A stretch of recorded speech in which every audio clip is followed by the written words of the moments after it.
This is CBC Windsor News. I'm Chris Ensing. Thanks for joining us. Our top stories. Who gets to talk at school board meetings? The public board will look at ending last-minute speakers at meetings. Dalton Chen explains why. A shooting at Eastern Market puts a popular tailgating space in the spotlight. Jacob Barker looks at what Detroit Lion fans need to know. And debate about how Windsor Council spends taxpayers' money as they try to chop down a nearly 13% budget hike. But we begin with the substantial police presence at Vincent Massey Secondary School today. Officers with weapons drawn outside of the building. Police say that there was a report that a person with a ski mask had entered the school with a gun. Now, this was earlier in the day. The school was placed into a hold and secure mode. Construction workers nearby told to stay in their vehicles. Police tell us after a thorough investigation, the report was not true. Staff were on site today, but no students because it's a professional development day. A Windsor woman has been charged after her 5-year-old daughter drowned earlier this month. Police responded to a backyard swimming pool on Barton Crescent in South Windsor for a report of a drowning. They pulled the child from the pool, and emergency services tried to save the young girl, but they were pronounced dead in hospital. The girl's mother was arrested yesterday. Police have now charged the 25-year-old with criminal negligence causing death. Someone pulling a gun in a crowded area in Canada is unheard of. In fact, it's illegal. But in Michigan, it's something you can do. Differing gun rules across the border is one thing that's on the mind of Lions fans following a tragic incident during a tailgate event last weekend. Jacob Barker has more. Well, there was a gunfight here in Detroit on September 15th, which claimed the lives of 2 people. It was following a Detroit Lions football game at a tailgate party. There are lots of people who cross the border to go to events such as this one. You know, it does bring back the thought that people are going to go, oh, that's the same old Detroit again. But downtown Detroit is beautiful, and this won't stop us. I'm Jacob Barker at Detroit's Eastern Market. It's a spot that many Windsorites know well, and it's here that the shooting took place during a fight. A 25-year-old man pulled out a gun on a man in his 40s. Prosecutors decided this week that the 40-year-old man who fired a shot that hit the gunman and a bystander trying to break up the fight would not face charges. Both men died, but lawyers say it was a case of self-defense. Essentially, the bullet going through the target and hitting somebody else is a tragic accident at that point, and it's not a prosecutable crime, apparently, in the opinion of the prosecutor. According to Doolin, there are 800,000 concealed gun licenses in the state of Michigan, and prosecutors say that the man who fired the shot in this case had one. And I counsel people not to squeeze that trigger unless they must, because once you do, your life changes forever, legally, psychologically, and probably financially. Well, it's not lost on these Windsor fans that when it comes to guns, laws on this side of the border are much different. We don't get it here. You know, if someone has a rifle, that's one thing. But to just pull a gun out when you're amongst thousands of people at Eastern Market, yeah, that's tough. It's unsettling when you hear something like that. I mean, we've heard about it in Kansas City during their Super Bowl parade. There was a shooting as well. I think it's normal in the States with the gun problems, even in the schools that they have. But I'm not scared to go over to watch a game. I think it was an isolated incident. Since the event, the Eastern Market, which is a private entity, says it has canceled its tailgate event for the next home game on September 30th, and that it's working towards creating a weapons-free zone. It's really just reasonably informing individuals that they would be trespassers if they violate that condition placed on entry to the real property. So that's, just a reasonable information, and a reasonable sign is probably enough. These measures pale in comparison to the laws that we have in Canada, where sidearms can't be carried in public or be used in self-defense. Fans say the measures implemented at the market do help, but just a bit. It's pretty sad commentary, obviously, but I think if someone wants to have a gun, they're going to have a gun, and it'll give me peace of mind, but it never bothered me beforehand. So it should be some sense of comfort to people that are going to go down there. That's a confidence builder for sure, and I'm sure the police presence will be further away from the stadium as well, instead of just in the surrounding area in front of Ford Field. But yeah, the times I've been down, everybody's just having fun and enjoying the fact that the Lions are kind of successful now, which is nice. This is Jacob Barker in Detroit today. Across Windsor, Essex, we've seen changes to how public meetings are run. Disruptions at the region's biggest school board aren't uncommon. Now the board is looking at removing a public speakers list from all future meetings. Dawson Chen brings us more. Publicly berated and disrespected. I am giving examples, and I would like to have my opportunity to finish what I have to say. I just said. Order. That was a scene during the Speakers List segment of the most recent meeting of the Greater Essex County District School Board. This segment allows members of the public to sign up last minute and address the board about matters that aren't on the meeting agenda. But on Tuesday night, Board Chair Gail Hatfield shut down a speaker over issues of decorum. The ensuing shouting match led to a recess being called and a police officer intervening. This is our meeting. You have no right under the Education Act.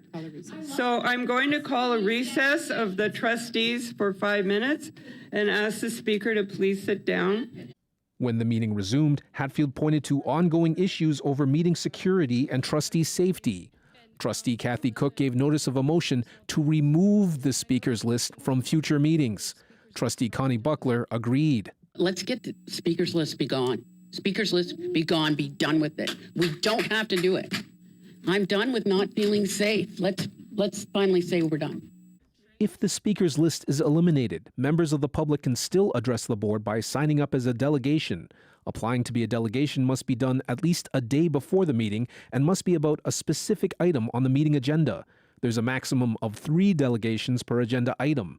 Tuesday's meeting was the second consecutive GEC-DSB meeting where police needed to step in due to disruptive behavior. One trustee who has a 30-year background in policing says board members and staff don't deserve the treatment they've been getting. When you sign up to speak, there are rules, there are expectations of decorum that need to be followed. We have business that we need to conduct. We need to get that business done in a timely manner. And we shouldn't be subjected to taunts and threats and a feeling that the room is unsafe. But one of the speakers on Tuesday's speakers list argued that the segment is an effective tool for providing public input on general board matters. It's important to us, and our concerns aren't represented on your agenda most of the time, and so having a speakers list allows us to go outside your agenda. The next regular meeting of the Greater Essex County District School Board is on October 1st. Dawson Chen, CBC News, Windsor. With a huge budget increase on the table in Windsor, 12.9%, people are questioning city's previous spending habits. They're looking at 2 projects. There's the recently approved $15 million downtown ice rink project, and then there's the $10 million legacy beacon project that's about to be completed. If we didn't spend money on a beacon trolley project, $10 million, an ice rink, $15 million, that would free up $25 million that could go for other capital projects, hence putting the pressure on council to spend that money on more priority initiatives because we don't have endless resources and we're not charging the people of Windsor more to pay for more. That's South Windsor Councillor Fred Francis. He voted against both of those projects and council approved them to move forward. Mayor Drew Dilkins also supported those projects. He has a different point of view. So I know I've heard, comments from people saying, well, if you didn't build the ice rink and you didn't build the beacon, we wouldn't be in this position. It's all nonsense. These are capital projects, one-time money out the door, like a road project, like a sewer project. We don't want to cut any of those. We think those are the city building initiatives that are really, really important to help support the growth. Someone has to pay for the utilities for that ice rink. Someone has to pay for security for that ice rink. Someone has to pay for maintenance for that ice rink. So to build an ice rink, it's capital, but to maintain it, it's operating. And we don't know what those operating budget costs are going to be, just like we don't know what they're going to be for the beacon trolley project. You need security, you need someone to cut the grass, you need someone to wash the windows, you need someone to pay the utilities. Those are all operating costs. The only publicly available cost estimates are attached to numbers that are years old. $100,000 a year for the ice rink, which will include a fountain as well as an outdoor event space, and about $40,000 a year for the Legacy Beacon project, which will have a snack bar, the refurbished streetcar, and public bathrooms. And it's not a budget year in Windsor without someone bringing up Adventure Bay. The Windsor Star reported this year that the indoor water park, alongside the 10-lane pool and diving facility, costs $4 million annually to operate, in a deficit. There's 1% of the city's budget right there. Should the city look at selling it off? You could sell any asset we have. You're going to get one-time money, and you'll be able to fill a hole this year, but next year that hole is going to exist, and you're going to have to find that same amount of money in order to keep that savings going. And so the goal here is not to have to cut the capital budget. What else do you want to know about the city budget? What do you want to ask your councillor or the mayor? Send us an email, windsor@cbc.ca. And budget meetings start next week. Council promises that those will be public meetings, but the city has yet to release a public schedule. Millions of dollars announced today from the federal government to improve water quality in the Great Lakes. More than $18 million for local projects, much of it going to reduce the runoff of phosphorus from fertilizers that cause algae blooms. We can convert old-fashioned drainage systems actually into irrigation systems, thereby lessening the impact of runoff and encouraging the retention of water in those drainage systems to facilitate the dry down periods that we're seeing now with the impact of climate change. The Essex Region Conservation Authority will get $16 million for 4 projects. The Great Lakes Institute for Environmental Research will get $1.6 million for 2 projects, and Flowers Canada, which represents flower growers, will get $887,000. Other projects include improving fish habitat in the Detroit River, wetland protection at the mouth of the Kennard River, and beach erosion at Hillman Marsh.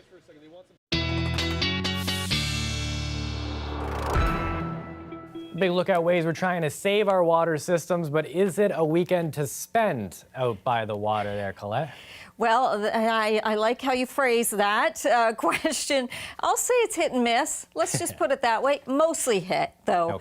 Okay. In terms of the timing, how things are going to be moving through, we are seeing some changes, some water, speaking of it, in the form of rain coming in right now, even some showers falling. But, you know, with some of that timing being at night, I think you're going to like what you see here. Let's get into it, all right? Their normal high for this time of year, 21. Look at the daytime high from today, 29, and your normal low. We were a little bit closer on the mark with that, but check out what's happened with the temperature as we've got this boundary moving in and some of the showers associated with it. So 24 currently. We've dropped that 5 degrees from earlier, 23 right now at Chatham-Kent. A little bit more heat there towards Sarnia, still sitting at 27.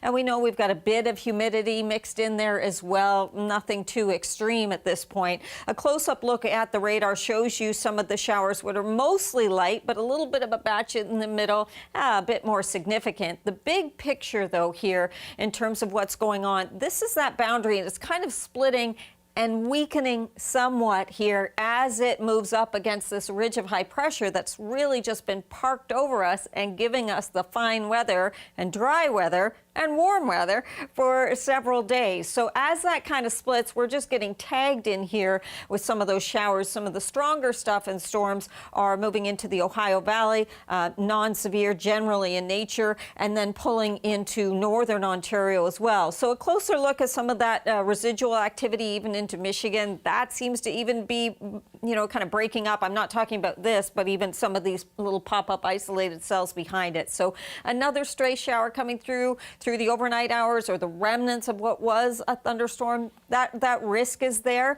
but then we're going to see improvement as we get through the day tomorrow. So I want to kind of wind you through this. There we go. Some of those isolated remnants come through. Tomorrow, yes, at times we may have some cloud cover, some early morning fog and mist once again, but then we break out of that. That system moves on. We do pretty well Saturday night and into Sunday morning, but extra cloud cover will come in the afternoon, and then late on Sunday, first day of fall, we will be getting into the chance of showers coming back in. So that's what I kind of mean by the timing. Yeah, that leaf blower is going to blow summer away.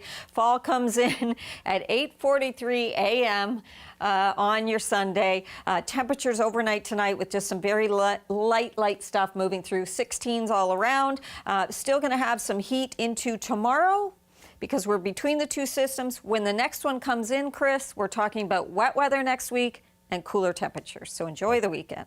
We will. Really enjoy that graphic, too. Feels like I'm at the bowling alley when we see everything happen once there. It was just beautifully done there, Colette. Thank you. Have a good weekend. You too. We take a live look outside, and we got a nice, beautiful rainbow. What a little moment we could just kind of sit in right here. When we come back, we're talking about bike lanes and Ontario's plan for what could happen next.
Yesterday, we told you about Windsor's newest bike lane. Today, the Ford government is considering banning bike lanes if that lane moves car traffic or if it has to remove a car traffic lane. Queen's Park reporter Lorenda Reddekopp takes us through what the government is considering. CBC News has learned the Doug Ford government is looking at barring bike lanes if a lane of vehicle traffic has to be taken out. We first investigated after we received a stack of internal government documents from a source. In it, details of the proposal to prohibit bike lanes in those cases where a car lane must be removed.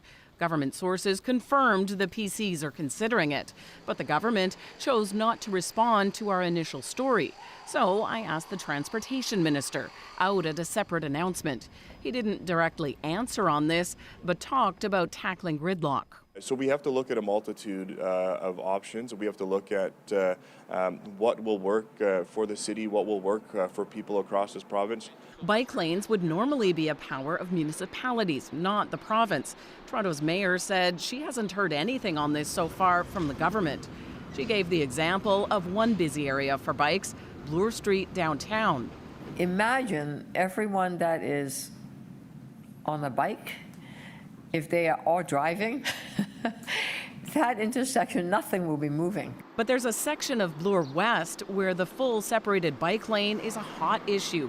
People blaming it for the traffic. Yeah, I'm not surprised to see the province stepping in. It's been here, especially, it's been atrocious. It's been nothing short of horrendous. The design and implementation of this lane has been awful. This area is also in Etobicoke, near the Premier's house.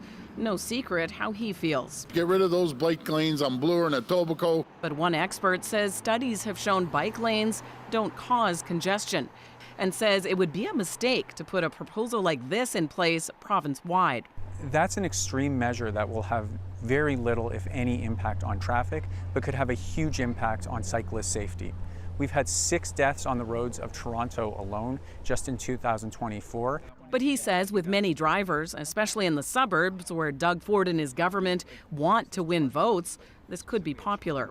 This government has signaled that the car is king. You can win elections in Ontario by showing that you're supporting driving.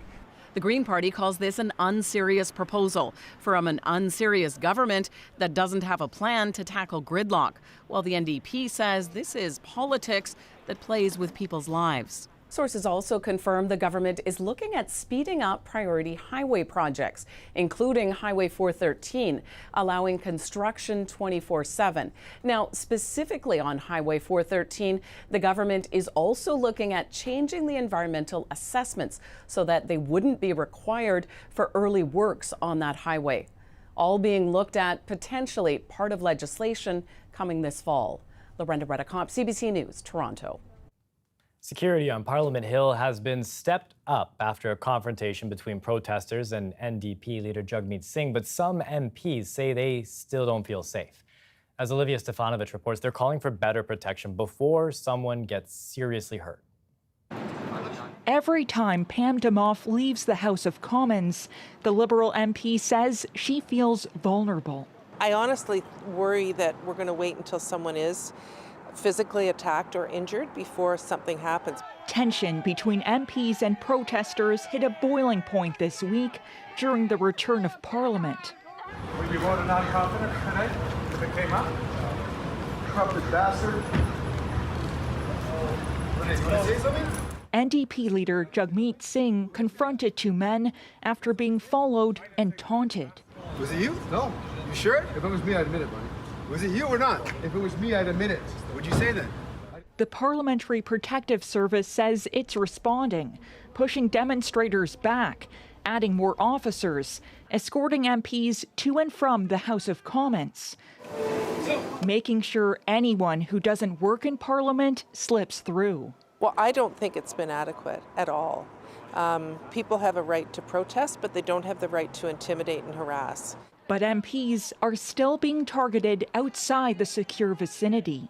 They're bullies. Demoff is now asking the Sergeant-at-Arms to create larger protection zones for MPs where demonstrators can't access. I certainly lift up the right to protest, but all rights have limitation. An idea supported by many of her colleagues. There are times that, I really don't feel safe. Political violence is happening right here in Canada every day at every level of government, and that's why we've got to meet the challenges head on. But some protesters worry safe zones could cause backlash. When people don't have a voice, they get extreme. And they figure that they're going to do whatever it takes to get attention to their cause. For now, the Parliamentary Protective Service says it's monitoring threats and unfolding events, ready to intervene as required. Olivia Stefanovic, CBC News, Ottawa. That art gallery on your fridge from your child's paintings could be worth a pretty penny. Stick around. We've got a story about that next.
The UN Security Council is meeting today on the escalating conflict between Israel and Hezbollah and mounting concern over a wider regional conflict. The risk of further expansion of this cycle of violence is extremely serious and poses a grave threat to the stability of Lebanon, Israel, and the whole region. The meeting is in response to this week's pager and walkie-talkie blasts in Lebanon targeting the militant group. Lebanese authorities say the 2 consecutive days of explosions killed at least 37 people, wounded more than 3,000. Israel officials have not commented on whether it was behind the attacks. Bit of a pivot here. Pablo Picasso famously saying that every child is an artist. Well, a toddler in Germany has taken it to a whole nother level.